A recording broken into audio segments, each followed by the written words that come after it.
ہاللیلویا۔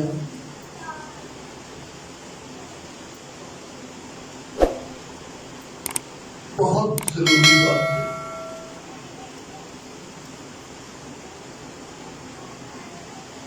بلکہ حتمی بات ہے۔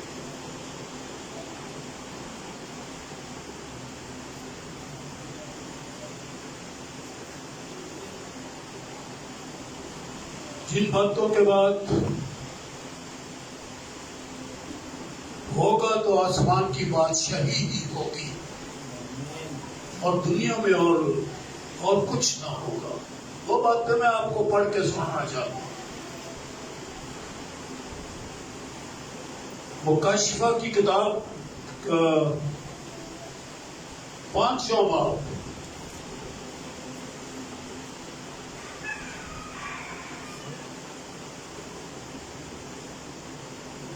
اور جو تخت پر بیٹھا تھا، چوتھے باب کی دوسری آیت پڑھتا ہوں پہلے۔ اور فوراً میں روح میں آ گیا، اور کیا دیکھتا ہوں کہ آسمان پر ایک تخت رکھا ہے، اور اس تخت پر کوئی بیٹھا ہے۔ اب 5 باب کی پہلی آیت سے، پہلے چوتھے کی دوسری میں نے پڑھی ہے، اس کے ساتھ 5 باب کو جوڑ رہا۔ اور جو تخت پر بیٹھا تھا، میں نے اس کے دائیں ہاتھ میں ایک کتاب دیکھی،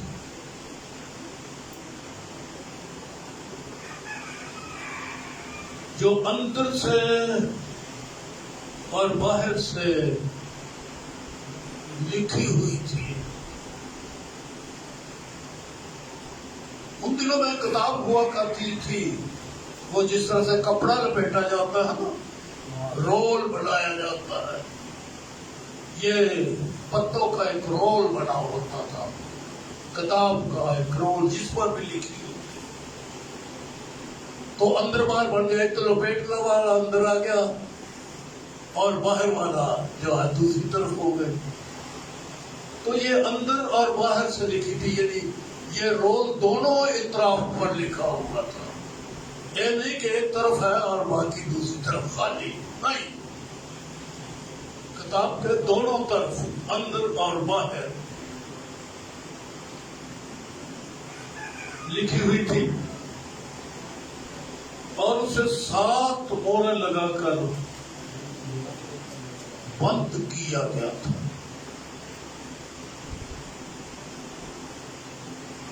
سادہ سادہ بتاتا جاتا ہوں، یہ دنیا ہے۔ جو کچھ دنیا میں ہونے کو تھا، اس کا سارا ہی پروگرام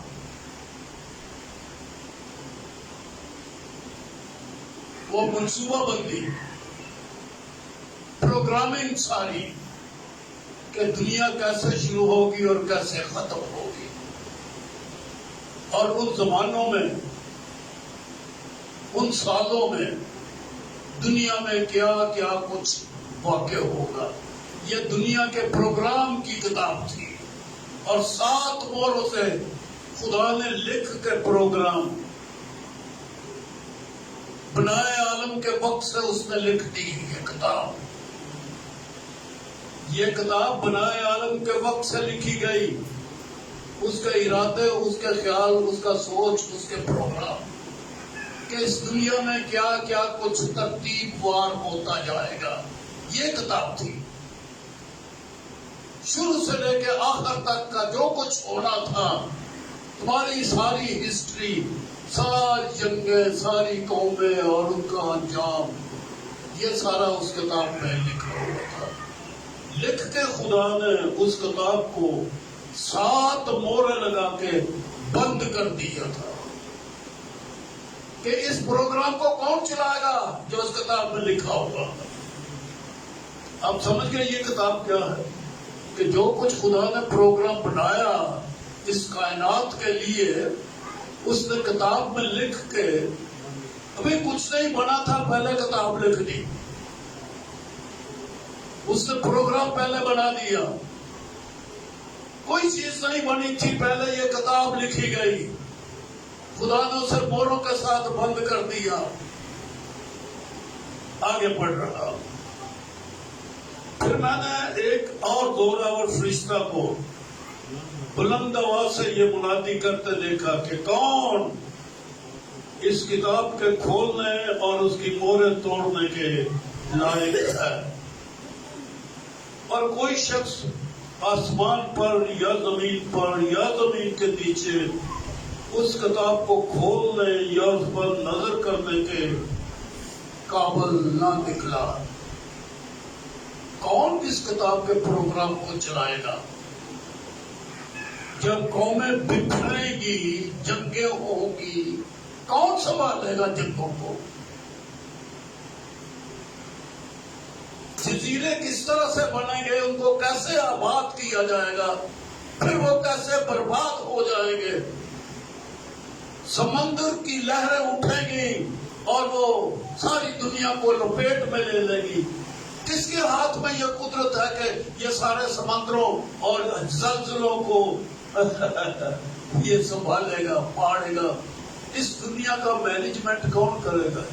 کون ہے جو جانوروں کو کھلائے گا؟ کون ہے جو زمین کو سنبھالے گا، سمندروں کو اپنی مٹھی میں بند کرے گا؟ کون ہوگا؟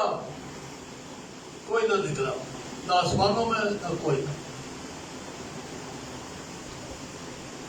اور کوئی شخص آسمان پر یا زمین کے نیچے اور اس کتاب کو کھولنا ہے یا اس پر نظر کرنے کے قابل نہ نکلا. اور میں اس بات پر زور زور سے رونے لگا کہ کوئی اس کتاب کو کھولنے یا اس پر نظر کرنے کے لائق نہ نکلا. حیران ہو گیا. ایک کتاب ہے، بول رہا ہے، کوئی اس کتاب کی طرف دھیان بھی نہیں کرتا. خوف آتا ہے اس کتاب کو دیکھ کر کہ میں اس کتاب میں جو لکھا ہوا پروگرام ہے وہ میں کیسے چلاؤں گا، کیسے مینجمنٹ ہوگی جو کتاب میں لکھی ہے. رسول کہتا ہے کہ میں رونے ہی لگ گیا کہ کوئی ہے ہی نہیں ہے. تب ان بزرگوں میں سے ایک نے مجھ سے کہا کہ مت رو، دیکھ یہودا کے قبیلے کا وہ ببر جو داؤد کی اصل ہے،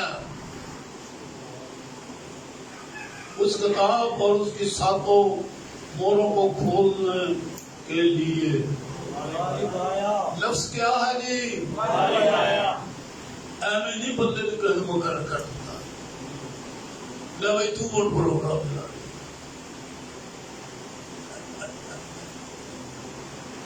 یہ تو غالب آنے والی بات ہے. کامیاب کون نکلا؟ کون کرے گا دنیا کا انتظام؟ آسمانوں اور زمینوں کو کون سنبھالے گا؟ وہ جو کہ اسی ایویں جا کے مالک بن کے بہ جاؤ گے، روز گناہ کرنے تو جا کے نہیں مالک بنیں گے. یہ تو اس کا اپنا کلمہ ہی پہلے اس کو تجربات میں سے، آزمائشوں میں سے، مصیبتوں میں سے، دکھوں میں سے ہو کر گزرنا پڑا. پھر وہ غالب آیا، تب وہ اس لائق ہوا کہ اس کتاب کو پکڑ سکے. اس لیے بائبل بڑی خوبصورت کتاب ہے. بڑے چچے چلے لفظ اس میں لکھے ہوتے ہیں. ہم موٹا موٹے پڑھ جاتے ہیں. ارے جیسا یہ باریکی سے لکھی گئی ہے اسی باریکی کے ساتھ اسے پڑھنا چاہیے. یہاں لکھا ہے غالب آیا ہو. ارے غلبے والی زندگی اختیار کرو. اگر اپنے ہاتھ میں کچھ لینا ہے تو حکومت کرنی ہے یا نہیں کرنی، بادشاہی کرنی ہے یا نہیں کرنی. کرنی ہے تو غلبہ ہونا چاہیے. زندگی میں ایسے ہی گزار دی ہم نے، غلبہ چاہیے. اور میں نے اس تخت اور چاروں جانوروں اور ان بزرگوں کے بیچ میں گویا ذبح کیا ہوا ایک بڑا کھڑے دیکھا. آسمانوں میں کوئی قطرہ غارت نہیں ہو رہی تھی کہ یسوع مسیح کو کیل وہاں نہیں لگایا جا رہے تھے. لفظ گویا ہے، ایک تمثیلی چیز نہیں ہے. ایک تمثیلی چیز ہے یہ. گویا ذبح کیا ہوا ایک برا کھڑا دیکھا اور اس کے 7 سینگ. ہم اس برے کو جو ذبح ہوا تو ہم یسوع مسیح لیتے ہیں. یسوع مسیح نے 7 سینگ کے ساتھ جو دنیا نے بتایا تھا ایک تمہیں نظر نہیں ہوگا 2 سال ہو گئے. وہ تو ہماری طرح کا گول مٹول ایک سر تھا, اوپر بال تھے لمبے لمبے گردن تک کے تھے, بڑے خوبصورت بال تھے, اوپر سے کالے نیچے سے ہلکے سونے. میں تو اپنی اکھا پر بیٹھے نا, اس لیے میں تو دلیری سے بول سکتا ہوں. تو وہ کیسے بات. تو یہاں تو لکھا ہے 7 سینگ اور 7 آنکھیں. وہ کوئی بکری نہیں کہ ادھر سارے پاس اکھا ہی اکھا تھا. انسان تھا 2 آنکھوں والا, پر یہ گویا والی بات ہے. اور 7 سینگوں والا وہ برا, یہ قوت ہوتے ہیں. آپ کو پتا کہ جب جنگ میں لڑتے ہیں تو سینگ ہی مارتے ہیں. تو یہ جنگ قوت کو ثابت کرتے ہیں سینگ. اور آنکھیں جو ہیں عقل دانائی اور فہم کو, کہ ہر چیز پر نظر, ہر چیز کا مطالعہ, ہر چیز کو سمجھنا سوچنا, یہ آنکھ ہے مکمل دانائی. تو یہ ایک گویا برا سا اسے نظر آیا آسمانوں میں. پرانی رویا اسے دکھائی جا رہی ہے, بنائے عالم کے وقت کی رویا اسے دکھائی جا رہی ہے. یہ مکاشفہ کوئی عام چیز نہیں ہے. تو یہ برا اسے دیکھا. 7 روحیں ہیں جو تمام روحیں زمین پر بھیجی گئی. اور اس نے آ کر تخت پر بیٹھے ہوئے دانے ہاتھ سے اس کتاب کو لے لیا. اور جب اس نے کتاب لے لی تو چاروں جانوروں, تو یہ سارے سجدے تعریف اور حمد و ستائش چلتی گئی. اور 14ویں آیت یہاں, اور بزرگوں نے گر کر سجدہ کیا. برے نے, یسوع نے وہ کتابیں لے لی. پرانی بات کو حوالہ دے کے یہ بتایا گیا کہ دنیا کا کنٹرول کس کے ہاتھ میں ہوگا. یہ ہے اس باب کا لب لباب, کہ دنیا کو کون چلانے والا ہوگا, دنیا پر حکومت کس کی ہے, دنیا کو کون چلا رہا ہے, انتظام کس کے ہاتھ میں ہے. تو یہ اس باب میں بتایا گیا ہے 5ویں باب میں. اور اب میں مرکزی مضمون کے اوپر آ رہا ہوں. 6واں باب ہے. برے کے ہاتھ میں کتاب ہے, اب وہ موریں کھولنا ہے اس کو باری باری کیا ہوگا. اور اب یہ جو بات ہے کہ یہ خداوند یسوع مسیح کے آسمان پر چلے جانے کے بعد کی دنیا کے حالات. ہمیں پتا ہے کہ یسوع آیا, اپنی خدمت کو پورا کر کے مر گیا, مردوں میں سے زندہ ہوا, آسمان پر چڑھا گیا. اور جب وہ چلا گیا تو پھر خدا باپ کے دانے ہاتھ بیٹھا. اور یہ مکاشفہ جو یہاں درج ہے یہ یسوع مسیح کو دیا گیا. پہلے یسوع مسیح کو جب وہ جسم میں تھا, جب وہ مجسم ہوا, کلام سناتا تھا, لوگوں کی مدد کرتا تھا, کھانے پینے کی بھی, اور لوگوں کی شفا بھی کرتا تھا, اور مردے بھی زندہ کرتا تھا. ایک دن شاگردوں نے پوچھا, تیرے آنے کا اور دنیا کے خاتمے کا وقت کون ہے؟ آپ جانتے ہیں کہ یسوع نے کیا جواب دیا تھا, کہ اس گھڑی کو اور اس وقت کو میں نہیں جانتا. تو اس کے پاس سے کوئی مکاشفہ نہیں تھا. اس وقت سے کوئی مکاشفہ نہیں تھا جب وہ جسم میں آیا. کیوں؟ اگر وہ الہی باتیں ساتھ لے کر آیا, وہ قدرت لے کر آتا, تو لوگ تو اس پہاڑ کو نہیں چھو سکتے تھے جس پر وہ آپ اترا تھا, سینا پہاڑ پر. پہاڑ کانپ رہا تھا، پر یسوع جب آیا ہے وہی پہاڑ والا ہی ہے، وہی جب وہ مجسم ہویا اور آ گیا تو اس نے اپنے آپ کو خالی کیا۔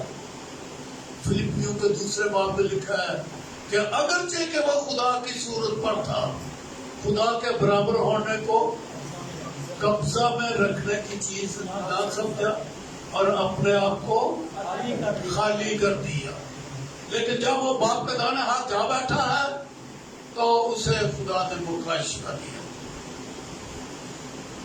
اس کتاب کے شروع میں آتا ہے، یہ پہلی باب میں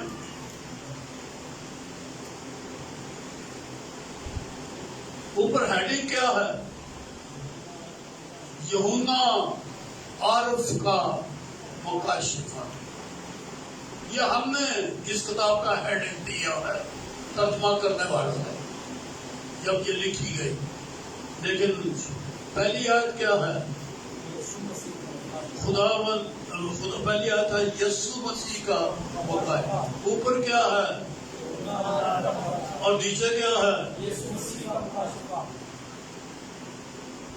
ایک ایت غلط نہیں ہو گئی کدھر؟